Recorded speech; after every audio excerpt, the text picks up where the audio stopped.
세례 요한 준비하는 믿음이라고 하는 제목으로 오늘 말씀을 함께 나누겠습니다. 지난 한 주간 저는 개인적으로 굉장히 바쁜 시간을 보냈습니다.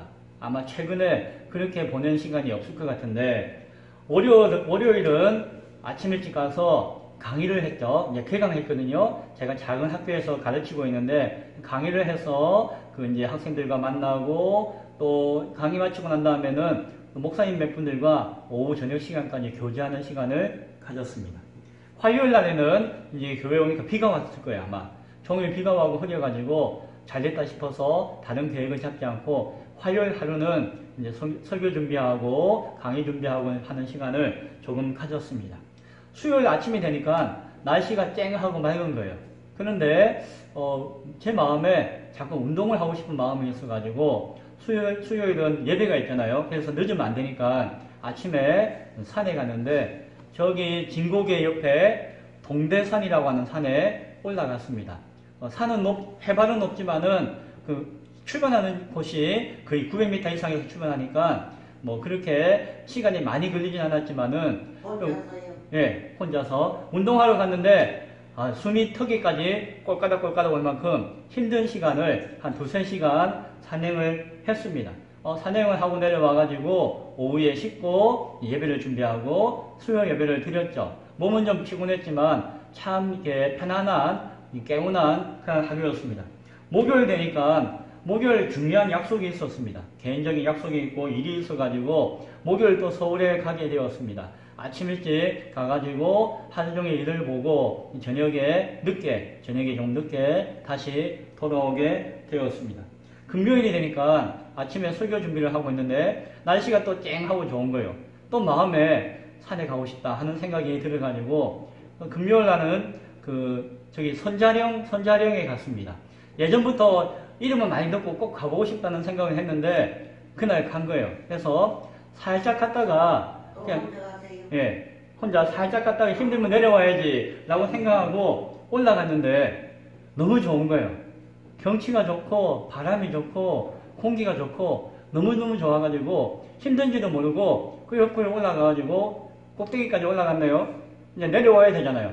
그 다음에 좀 힘이 들었지만 그래도 꾸역꾸역 내려와가지고 한 5시간 동안 혼자 등산을 했는데 몸이 약간 피곤했지만 참 기분이 좋았습니다. 그래서 우리 집사님 뵙고 그날도 푹 쉬고 토요일도 서울로 갔습니다. 아침 일찍 서울 새벽에 갔는데 토요일은 제가 사회복지사 준비하는 실습을 마무리하는 과제물과 보고서를 제출하는 학교에 가는 날이었기 때문에 일찍 갔다가 이제 수업을 하고 마무리를 다 하고 이제 저희 딸과 만나서 점심을 먹고 오후에 내려왔습니다.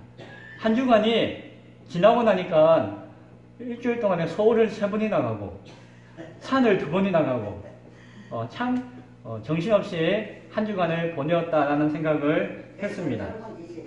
그런데 참 좋았거든요. 몸이 좀 건강해지는 느낌이 있고 그런데 산에 가야 됐다고 생각하는 이유가 뭔가 하니 제 몸이 자꾸 축나는 것 같아가지고 몸이 자꾸 깔아앉고 자꾸 몸살이 오는 것 같기도 하고 감기 오는 것 같기도 하고 자꾸 배가 나오는 것 같기도 하고 몸이 축나서 뭔가 좀 운동을 하고 싶은 마음이 계속 쌓이다가 한 번 이렇게 탁 한 것 같아요. 이제부터 몸을 좀 건강하게 만들어서 이제 비로봉도 올라가고 이제 높은 산도 좀 올라가야겠다 하는 마음을 가지고 있는 차에 그렇게 가서 참 마음이 좋았습니다. 그리고 꼭 필요한 일, 준비된 일이었기 때문에 또 서울에도 자주 갈 수밖에 없었고 그런데 갔다 와가지고 어제 저녁에 다 와서 생각하는데 미안한 마음이 들었어요.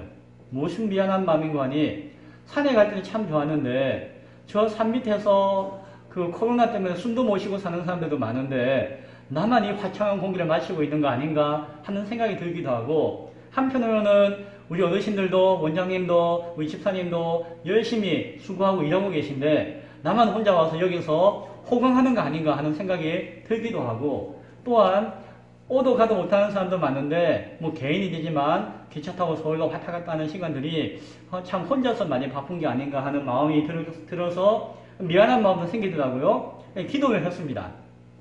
하나님 한 주간 정신없이 살았는데 그래도 해야 할 것 놓치지 말게 하시고 꼭 붙들고 잘할 수 있도록 도와주세요. 그리고 몸도 건강하게 해주세요. 그리고 이 바쁜 하루를 통해서 저에게 주는 뜻이 무엇이 있을까요? 나에게 응답해 주세요 라고 기도했는데 옳거니 응답이 툭 왔어요. 하늘로부터 띠리링 하고 응답이 왔는데 뭐라고 응답이 왔는 거 아니? 띠리링 하고 온 거 아니에요? 그렇게 이야기하는 건데 준비시킨다는 응답이 저한테 오셨어요. 하나님이 성훈아 네가 여러 가지 준비가 체력도 준비인데 준비해야 됐다. 무조건 일하고 뭐 하는 게 중요한 게 아니고 때로는 준비가 필요하다. 준비하는 시간이다. 이번 한 주는 준비한다고 바빴구나 하는 그런 응답을 받고 감사하다. 그렇구나. 이게 그냥 막 바쁘게 의미 없게 지난 게 아니고 그것도 인간적으로는 의미가 있었겠지만 하나님 보시기에도 의미 있는 시간이었다라고 하는 확신이 들어서 마음이 위로가 되고 감사가 되었습니다. 그리고 또한 한 주간 3장의 말씀을 읽고 묵상하는 가운데 여러분에게 전해야 될 메시지가 그 응답이 오면서 동시에 짠 하고 메시지가 저에게 맑아지는 거예요. 목사님 무슨 설교하시려고 그러는데 메시지가 맑아졌습니까? 자, 오늘 말씀을 한번 들어보시고 어떤 메시지를 통해서 저에게 맑게 응답되었는지를 한번 나눠보기를 바랍니다. 자, 저는 오늘 세례 요한에 대해서 이야기하고자 합니다. 누가복음 3장의 주인공은 세례 요한입니다. 세례 요한에 대한 이야기가 가득 차 있습니다. 세례 요한에 대해서 선지자 이사야는 그 책에 다음과 같이 이야기했다라고 오늘 3장 4절, 5절, 6절에 나와 있는데요. 광야에서 외치는 자의 소리가 있어 이르되 너희는 주의 길을 준비하라. 그의 오실 길을 곱게 하라. 모든 골짜기가 메워지고 모든 산과 작은 산이 낮아지고 굽은 것이 곧아지고 험한 길이 평탄하여 질 것이요 모든 육체가 하나님의 구원하심을 보리라. 이런 말씀이 수천 년 전 선지자를 통해서 주어졌는데 그 백성들이 그 말씀을 잘 기억하고 있는데 이 말씀에 이루어지는 역사가 세례 요한을 통해서 나타난다라고 하는 음성이 주고 있는 것이 메시아이신 예수님이 오셔서 하나님 앞에 죄 사함의 대속의 사역을 이루시는 것은 우리를 구원하시는 사건은 오늘 성경에서 이야기할 때에 그것이 그냥 간단한 일이 아니다. 그냥 인간사에 주거니 받거니 하는 일이 아니고 하나님의 역사하신 가운데서 바라볼 때에 이것은 무슨 사건인고 하니 천지개벽할 사건이다. 상전벽해하는 사건이다. 상전벽해가 뭔지 아시죠? 뽕나무밭이 바다가 되었다라고 하는 이야기가 상전벽해라고 하는 사자성어인데 뽕나무밭이 그냥 바닷가에 있는 것이 아니고 제가 알기로는 저 산속에 중턱에 깊은 곳에 뽕나무밭이 있습니다. 그러니까 산 깊은 곳이 바다가 되는 것이니까 그것이 얼마나 큰 변화입니까? 그렇죠? 막 산이 무너지고 깎아지고 바다가 일어나는 천지개벽이 일어나는 것이죠. 그런 것이 무엇이다? 오늘 성경에 보니까 예수님이 이 땅에 오시는 일이 이와 같은 역사다라고 이야기하고 있는 것이 우리가 구원받는 것, 우리가 예수님을 믿는 것, 예수님이 이 땅에 오시는 것은 간단한 일이 아니라 그냥 산이 바다가 되는 천지개벽한 노릇이다. 그와 같은 어마어마한 사건이며 기적과 같은 사건이다라고 이야기하고 있다라고 하는 것이죠. 그래서 그 예수님을 믿는 자는 누구나 구원을 받게 되어지지만 우리가 예수님을 믿고 구원을 받기까지 하나님이 일하신 것은 천지개벽할 만큼 큰 일을 해놓으신 것이다. 참 간단한 것이 아니다라고 하는 것을 보게 되었습니다. 그런데 그 놀라운 사건을 준비하는 사람이 있을 것이다 라고 이야기해요. 그 놀라운 사건을 준비하는 사람이 있을 것인데 그 준비하는 사명자가 광야에서 외치는 소리다 라고 하는데 그 광야에서 외치는 자의 소리가 무엇인가 하니 세례 요한의 음성이었다라고 성경이 이야기해 주고 있는 것입니다. 그리고 이 세례 요한이 뭐라고 외쳤는가 하니 너희는 주의 길을 준비하라 라고 외쳤어요. 세례 요한이 자신이 해야 할 일이 예수님을 준비하는 것인데 동시에 요한이 세상 사람들에게 외치기를 뭐라고 외치는가 하니 예수를 믿느냐, 구원받느냐, 너희 모두는 예수님을 마음으로, 삶으로 준비해야 된다라고 외쳤다라고 성경이 이야기하고 있는 것입니다. 세례 요한이라고 하는 인물의 인생이 예수님을 준비하는 인생과 삶이었고, 또한 그 세례 요한이 외치는 소리가 구원받는 자들은 그 예수님의 주의 길을 준비해야 한다라고 외쳤다라고 하는 것입니다. 그런 음성이 들려졌는데 그 들려진 음성이 세례 요한의 음성이다라고 오늘 성경이 이야기해주고 있다는 겁니다. 이 세례 요한은 예수님이 태어나기 6개월 전에 천사를 통하여서 예언되어지고 준비되어진 사람으로서 이 땅에 태어났습니다. 그 이야기가 누가복음 1장에 잘 나타나고 있는 것을 우리가 보았죠. 요한은 한 20살 정도의 광야에 들어간 것 같습니다. 광야, 사람이 살지 않는 척박하지만 그러나 그 넓은 빈들 가운데 들어갔다라고 이야기해요. 누가복음 1장 80절에 보면은 그 세례 요한이 자라고 어떻게 자라고 생활할 것인가에 대한 이야기가 나오는데요. 아이가 자라며 심령이 강하여지며 이스라엘에게 나타나는 날까지 빈들에 있으리라 라고 하는 말씀이 있습니다.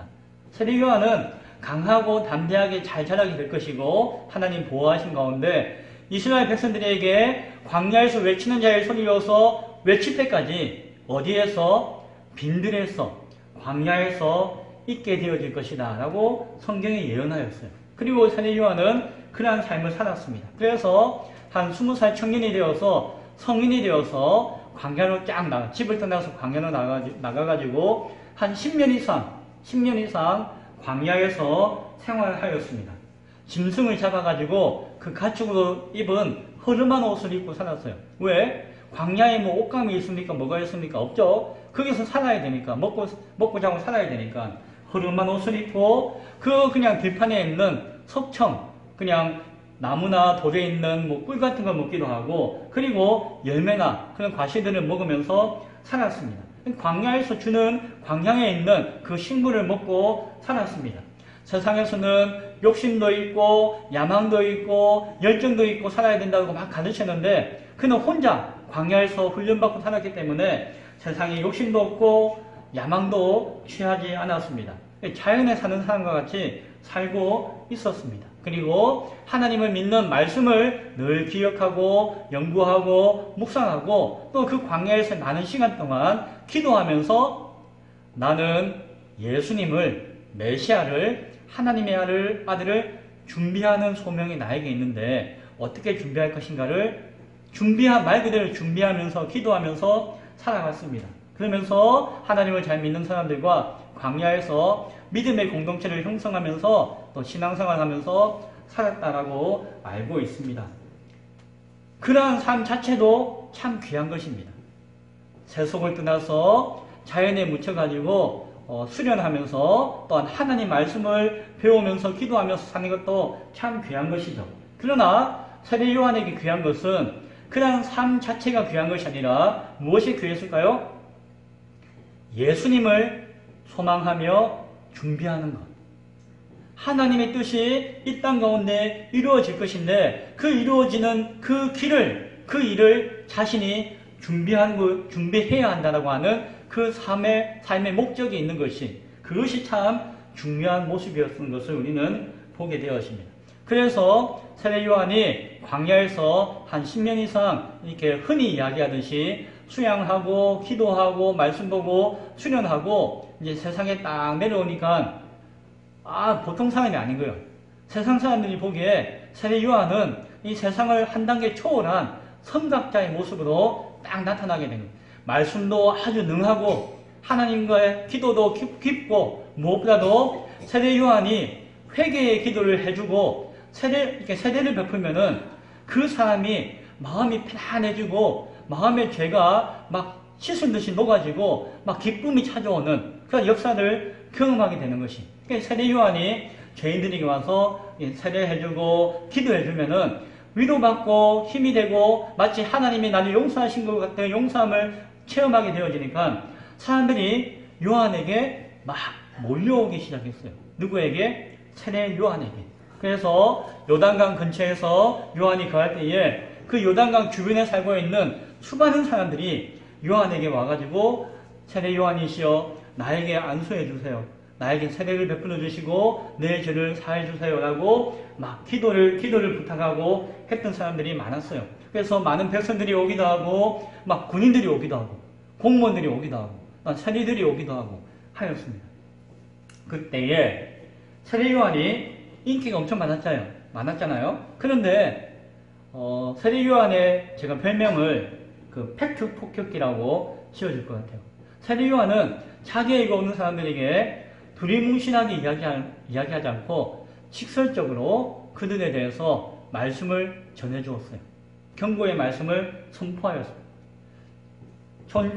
촌철살인이라고 표현도 하고 요즘 흔한 말로 팩트 폭격이라고 하기도 하는데 뭐라고 하는 거 아니? 어떤 사람이 요한이시여 내 죄를 용서해 주세요. 내가 죄를 지었는데 당신이 세례 주고 용서해 주면은 내 죄 지은 것들이 없어질 것 같으니까 내 마음이 편해지니까 나를 이렇게 기도해 주세요 라고 하니까 요한이 뭐라고 했는 거 아니? 독사의 자식들아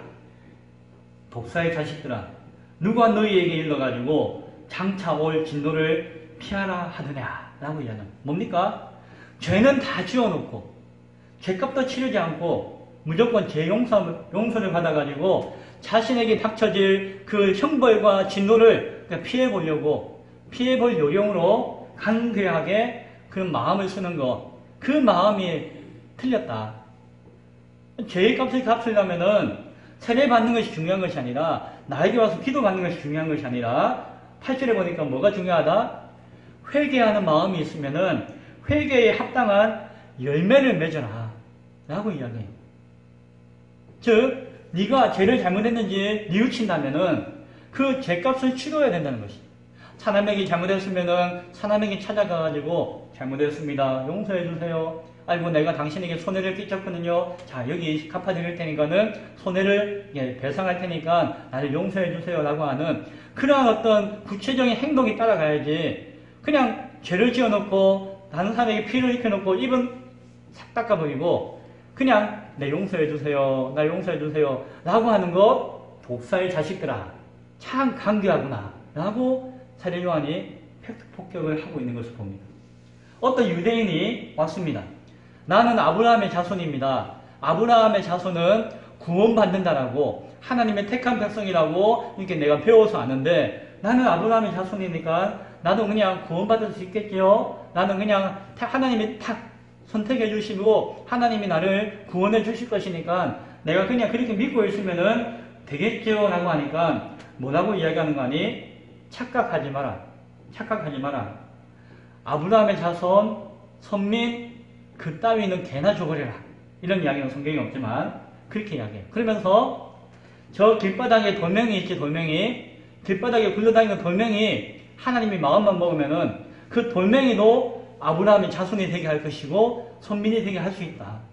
그래서 내가 하나님이 택한 백성입니다. 선민입니다. 구원받는 자손입니다. 그런 소리 하면서 온전한 신앙의 삶과 진실한 신앙의 모습을 가지지 않고 안주하면서 허망하게 신앙하려고 하지 말라라고 요한이 이야기해주고 있습니다. 하나님과 상관없다. 당신이 아무리 믿음이 좋은 척 하더라도 그건 하나님이 모르시는 것이다. 자기를 그냥 사랑하는 것이고 자기를 위하는 것이지 하나님을 위하는 인생은 아니다 라고 이야기하고 있는 것입니다. 그러면서 하는 이야기가 빨리 얼른 회개해라.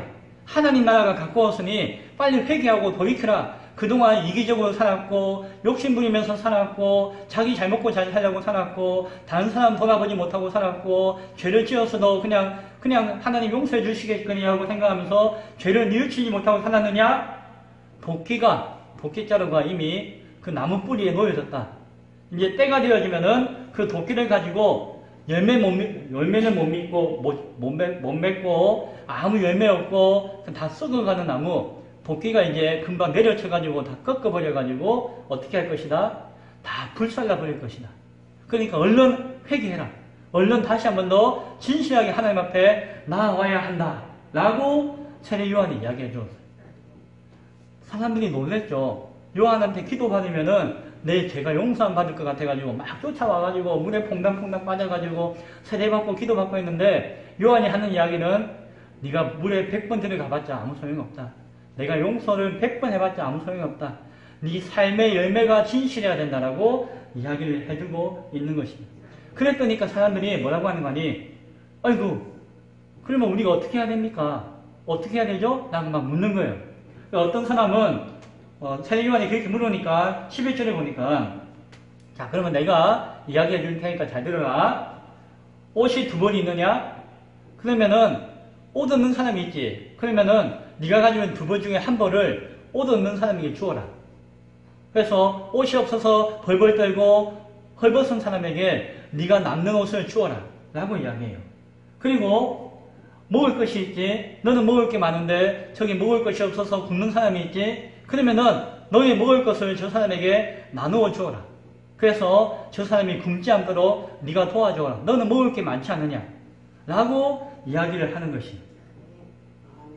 세리도 묻습니다.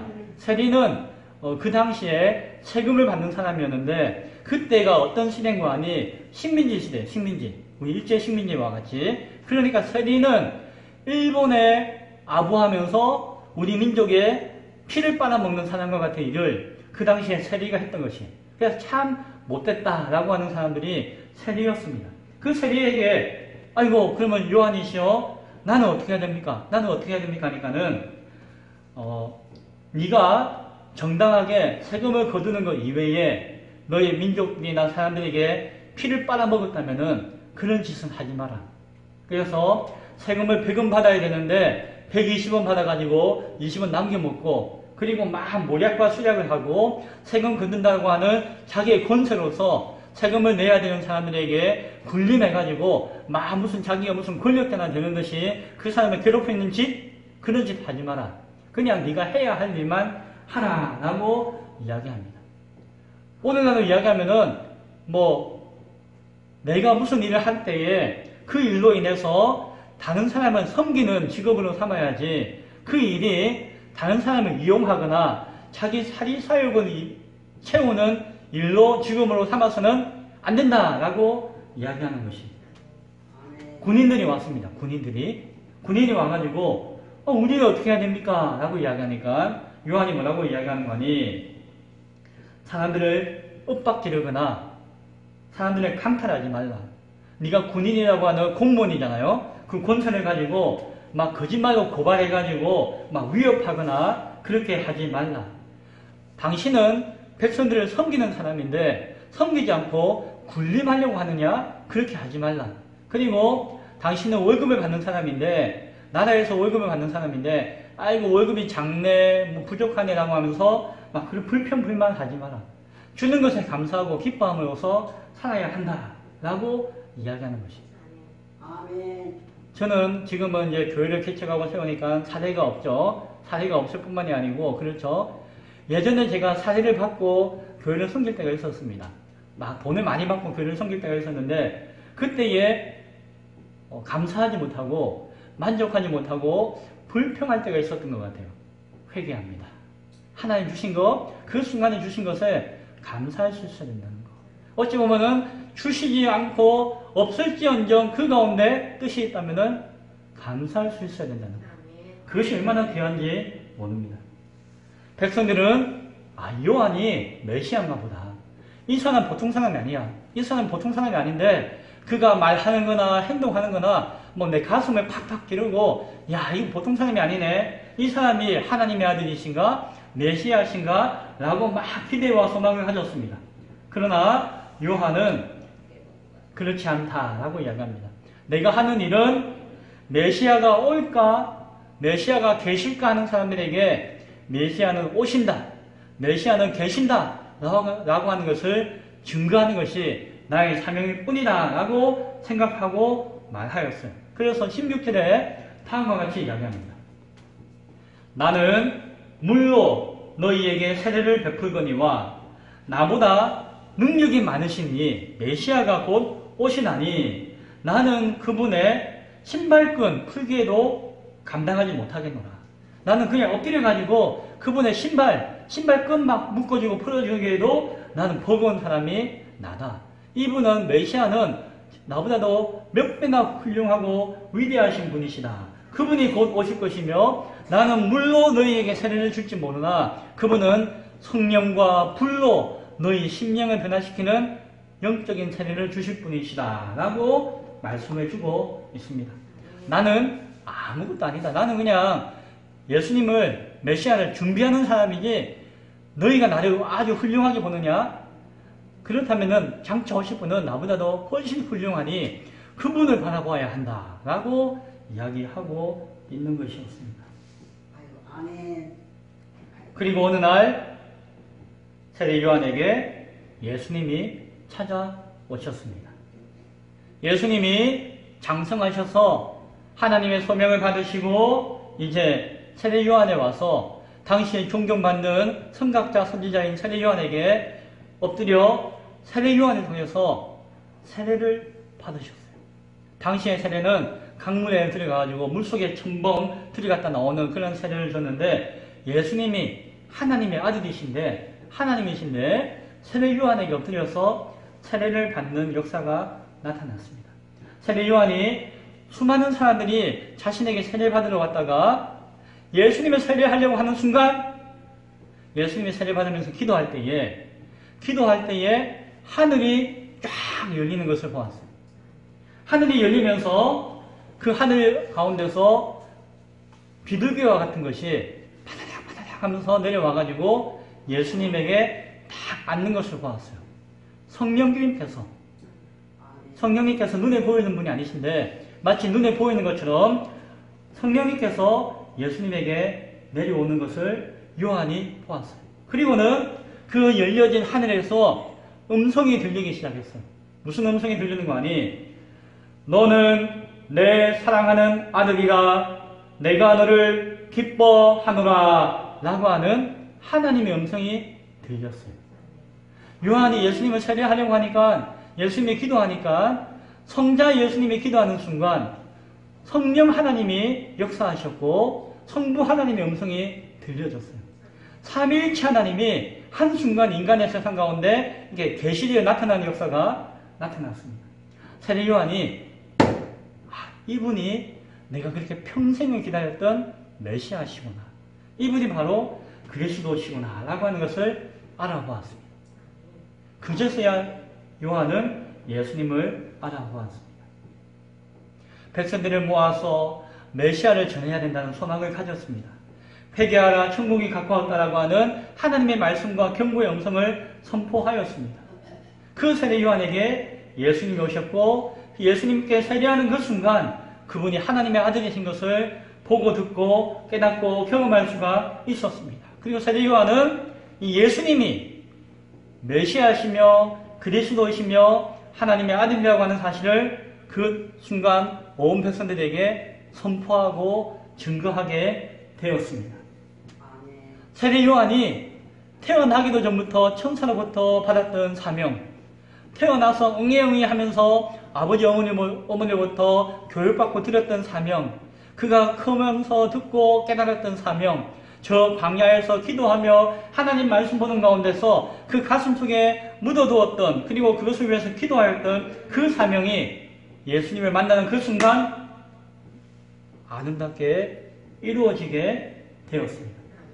세례 요한이 살아야 하는 이유, 지금까지 살아왔던 모든 것들이 그 순간 성취되게 되었습니다. 이제 세례 요한은 죽어도 여한이 없는 삶이 되었던 것입니다. 그때까지가, 거기까지가 하나님의 계획이었던 것 같아요. 그 이후에 얼마 안 있어서 요한은 억울하게 누명을 쓰고 왕에게 체포되어서 죽음을 당하게 되었습니다. 순교하게 되었어요. 요한은 예수님을 위해서 태어났죠. 사실은 6개월 먼저 아버지 사가랴와 어머니 엘리사벳을 통해서 천사의 약속을 받으면서 태어났습니다. 하나님의 영광스러운 축복을 받으면서 태어났습니다. 아버지 사가랴의 성령 충만한 찬양과 경배를 받으면서 자라났습니다. 예수님이 이 땅에 오셔서 공생의 사명을 감당하기 몇 년 전에 이미 그는 위대한 선생으로서 그 백성들 앞에 존경받는 인물이 되었습니다. 그러나 한순간도, 그 모든 시간 가운데 한순간도 자신이 예수님을, 메시아를 이 땅 가운데 드러내야 할 사명을 가진 자라고 하는 것을 잊지 않았습니다. 내 인생의 목적은 준비하는 것이다. 내 인생의 목적은 무엇인가 하는 것이 아니라 무엇인가 하실 분을 위해서 준비하는 것이 내 인생의 목적이다 라고 하는 것을 그는 분명히 깨달았고 그 사명 앞에 자신의 생명을 내어놓을 수가 있었습니다. 인간적으로 보면은 참 안타까워요. 왜냐하면은 일평생 동안 예수님을 기다리고 준비했는데 예수님을 정작 딱 만난 것은 하루 한나절이에요. 하루에 한나절 그 세례받는 그때 예수님을 딱 만난 것이에요. 그리고 그때 하나님의 역사가 이루어지고 그것을 경험하고 고백하고 다 이루었다는 확신을 가졌어요. 그런데 그 이후에 이제 예수님과 헤어졌는데 그 이후에 성경을 보니까 다시 예수님을 만났다고 하는 이야기가 없어요. 왜냐하면 얼마 안 있다가 자기는 순교하여서 죽었기 때문에. 인간적으로 보면 참 그렇죠. 평생을 준비해서 예수님을 기다리다가 딱 만났는데 하루 한나절 그 사명을 딱 이루고 난 다음에 순교자의 모습으로 사라지게 되어진 것이 바로 세례 요한이라고 하는 인물의 인생이었습니다. 그러나 저는 요한의 인생을 보면서 정말 값진 인생이다. 하나님 앞에 이 세상에 수십억 명의 사람이 있잖아요. 그 가운데 하나님 앞에 가장 귀하게 쓰인 인물 가운데 한 사람이다. 물론 마리아도 있을 것이고 구약의 여러 인물도 있을 것이고 예수님의 사도도 있겠지만 그러나 정말로 위대하게 쓰임받은 사람이 세례 요한이구나. 요한보다도 더 큰 인물이 없을 수 있겠구나 라고 하는 생각을 하게 되면서 저도 그렇게 쓰임받았으면 참 좋겠다라고 하는 생각을 합니다. 근데 아멘 잘하면 잘해. 그때 지가 말하는 건 안 됐는데요. 예. 우리 아들이 그렇게 보이더라고요. 이제 목사님 말씀대로 엄마 빚 졌으니 돈 좀 주세요. 내 빚 가리고 옷 한 벌 입고 오도록 하겠습니다.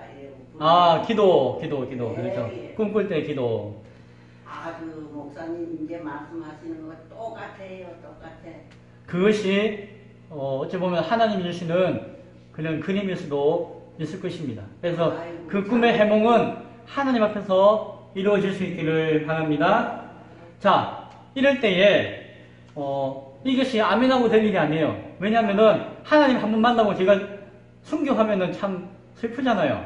그런데 그렇게라도 할 수만 있다면은 하나님 앞에 귀하게 쓰임받을 수 있다면은 제 생명 100개라도 드려도 아쉬움이 아까울 것이 없다라고 하는 믿음이 있습니다. 정작 그 순간이 되면은 어떻게 될지 모르겠지만 그런 믿음의 고백을 하게 되어집니다. 자, 그런데 어떤 사람들은 어떻게 하나님의 아들이신 예수님이 인간인 세례 요한에게 세례받는가? 그렇고 왜 수모하더라고요. 예, 우리가 한번 생각해 보기 원해요. 어떻게 하나님의 아들이 하나님이 인간에게 고기를 숙이고 인간에게 세례를 받으시는가? 라고 의문을 가질 수가 있습니다. 그러나 우리가 바라보기 원하는 것은 하나님의 역사는 인간을 위한 역사입니다. 이 땅 가운데 하나님의 행하신 모든 것들은 인간을 위한 역사이시고 그 인간을 위한 하나님의 역사는 또한 인간을 통해서 이루어진다는 것입니다. 하나님께서 직접적으로 아주 요상하게 역사하는 것이 아니라 하나님이 이 땅 가운데 세우신 인간을 통하여서 하나님의 놀라운 역사들을 이루어 가시는 것을 보게 되어집니다. 그래서 인간의 준비와 인간의 증거와 인간의 노력이 필요합니다. 하나님의 뜻 가운데 수임받는 것이 필요합니다. 세례 요한을 하나님께서 사용하시고자 계획하셨고 세례 요한이 준비하였고 그 준비자로서 하나님께서 세우셨고 그렇게 사용하신 것이에요. 그래서 사람을 통하여서 하나님의 역사는 충분히 나타날 수가 있다. 그것에 대해서 우리가 의문을 가지거나 의심하지 않아도 된다라고 하는 중요한 것은 오늘 우리가 그러한 준비와 그 쓰임받는 증거자로서 세워지는 것이 중요하다는 것이에요. 우리도 할 수 있다. 우리도 하나님 앞에서 진실하게 산다면은 그 귀한 사명 감당할 수 있다라고 하는 믿음이 있을 수 있기를 바랍니다. 아멘. 자, 이제 말씀을 정리합니다. 아멘. 오늘 말씀을 통해서 몇 가지 교훈을 얻기를 원합니다. 첫 번째, 일평생을 통해서 단 한순간이라도 하나님께 귀하게 쓰임받는다면 그것이 복인 줄 믿으시기 바랍니다. 어떤 분은 목사님 제가 40평생, 50평생 하나님의 교회를 섬기고 많은 일을 했습니다 라고 이야기하는 분이 있을 것이에요. 뭐 그것도 귀한 것일 수도 있습니다. 그러나 하나님이 원하시는 인생은 일평생을 통해서 섬기는 것도 귀하겠지만 그 일평생 가운데 하나님이 바라보시는 그 사명이 이루어지는 시간이 있음을 우리 기억해야 할 것이에요.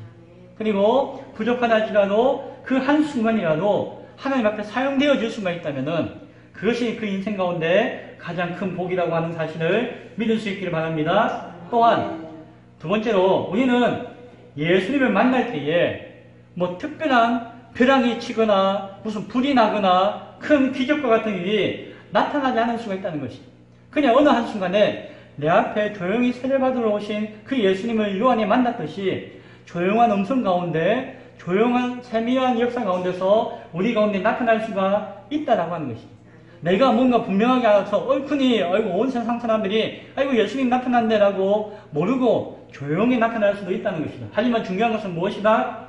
내가 예수님이 주신 하나님이 주신 그 약속에 붙들려져 있고 그 하나님의 약속에 붙들려서 의지할 때에 나에게 찾아오셔서 나에게 음성을 세미하게 주신다 할지라도 우리는 그것을 듣고 깨달을 수가 있다라고 하는 사실. 세상은 아무도 몰라도 나에게 주시는 은혜 가운데 깨달을 수 있다는 것이죠. 그래서 우리가 하나님을 사모하고 바라며 만나기를 소원할 때에 벼락 같은 그런 하나님이 아니라 바람과 같이 세미하게 찾아오시더라도 내가 준비되어서 미리 준비하는 가운데서 그러한 하나님을 예수님을 만날 수 있기를 바랍니다. 세 번째 우리가 기억하기 원하는 것은 세례받기를 사모할 수 있기 바랍니다. 혹시 여러분 가운데 세례받지 못한 사람이 있습니까? 믿음 가운데 고백하고 세례 못 받은 분이 있습니까? 혹시 있다면은 나는 세례받기를 원합니다 라고 하는 기도와 소망을 가질 수 있길 바랍니다. 예수님도 세례를 받으셨습니다. 우리도 하나님을 높일 수만 있다면 하나님의 뜻이 나에게 이루어졌다는 것을 증거할 수만 있다면 우리의 믿음과 믿음의 고백과 증거와 선포의 예식인 세례를 받기를 사모하며 받아야 할 줄로 압니다. 그런 식을 하지 않아도 부부는 살 수 있습니다. 그러나 그런 식을 함으로 그가 온전한 부부인 것에 대한 가치와 의미를 세상에 증거할 수가 있는 것이죠. 그러면은 그 결혼 예식을 통해서 많은 사람들에게 기쁨과 복을 줄 수가 있습니다. 세례식도 마찬가지입니다. 내가 하나님을 알고 있다고 믿고 있다는 것을 세례식을 통해서 선포함으로 말미암아 하나님의 영광이 나타납니다. 그래서 우리 가운데 세례받지 못한 분이 있으면은 세례받을 수 있기를 소원합니다. 자, 네 번째, 믿음의 준비를 내 삶 가운데 든든히 세울 수 있기를 바랍니다. 요한은 말했습니다. 너희는 주의 길을 준비하라. 우리를 향하신 요한의 부탁의 이야기였습니다. 예수를 믿는 사람은 헛된 선민의식이 아니라 회개에 합당한 열매를 맺는 삶이 있어야 할 것이며 또한 그 삶을 통하여서 살아계신 예수님을 세상 가운데 증거하고 알리는 그러한 수단과 도구로서 사용될 수가 있어야 할 것입니다. 각자에게 어떤 모습이 되어질지 모르지만 중요한 것은 하나님의 일, 주의 길을 준비하는 사명이 믿음을 가지고 있는 우리에게는 반드시 있다라고 하는 것을 믿으시기 바랍니다. 예수님을 준비하는 인생이 될 수 있기를 바랍니다.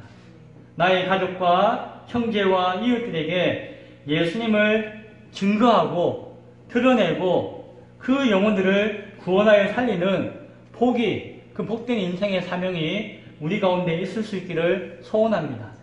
이제 다음 주가 되어지면 한 열흘 지나면은 추석 명절이 되어지죠. 명절이 되어지면은 자손들과 가족들이 만나게 되어집니다.